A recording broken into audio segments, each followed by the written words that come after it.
computer. Hello, parents, and welcome, and thank you for tuning in to the English 10H Open House PowerPoint. I am Mr. Donahue.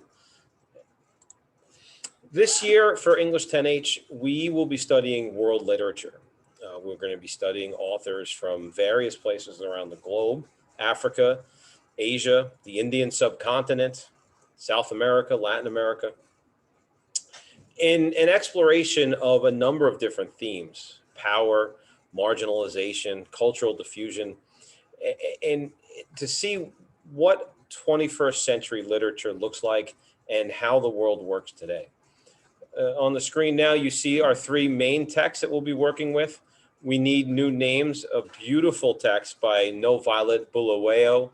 Kim's Convenience, an incredibly gorgeous play by Ins Choi, and the Pulitzer Prize winning novel, The Brief Wondrous Life of Oscar Wilde. And we're going to be supplementing these by a lot of poetry, a lot of short stories, and a lot of writing. And speaking of the writing that we are going to be working with this year is through what's called a workshop model. So what that means is, and we spoke already with the students about this, is that all of our writing this year is shared. So at different times throughout a period, any student's writing could just be thrown up on our smartboard and shared for the entire class to see.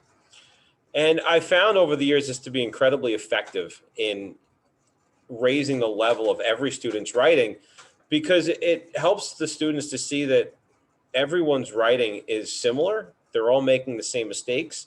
And in everyone working together to improve student writing, it helps them all to become better writers.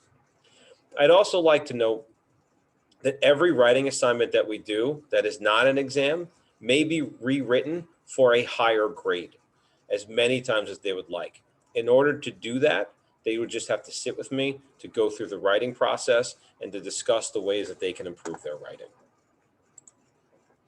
The English Regents exam is a test that they take next year as juniors or in January, but we do start a little bit of the preparation for it this year. We do some Regent style writing as we go through. We start to identify some of the skills that the students will need to do some of that Regent style writing, some of the argumentative forms, some of the literary elements and techniques they're going to need to identify on that exam, and we start working it into our analysis and our writing analysis this year. We're using Google Classroom this year as our digital learning platform. Our join code is right there. I'm asking the students to have the Google Classroom downloaded onto their phones. That way they can be notified when I post work or make some announcements. And I encourage you all to please download it onto your phones as well if you'd like to follow the class.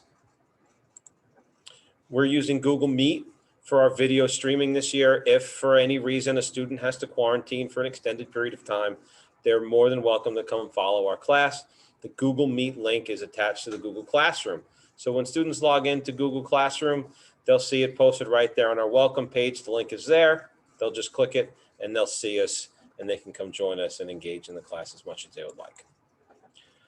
Our submission policy: work is expected to be turned in on time. I do allow a one-day grace period for half credit for homework. After that, I will not accept it anymore. Essays are penalized 10 points per day. The reason for that is because a lot of the writing is done in class. And if we're working on an essay for a week or 2 weeks in the classroom, I'm expecting that essay to be turned in on time. Should any issues arise, any issues at all, for any reason, any work should need to be turned in late, I'm expecting the students to come and inform me ahead of time that they cannot complete their assignment. I'm expecting the students to work on their independence, maturity, and to be accountable for their work. Here's my email. Please feel free to email any questions, concerns, or if you feel there is anything that I should know about your student at all this year. Please use this as the primary means to contact me. It can be very hard to find a phone here sometimes, so I'd appreciate emails first, and then I can come and try and reach out to you. Folks, I really do wish you all a great school year, and I look forward to meeting you all very soon. Take care and have a great night.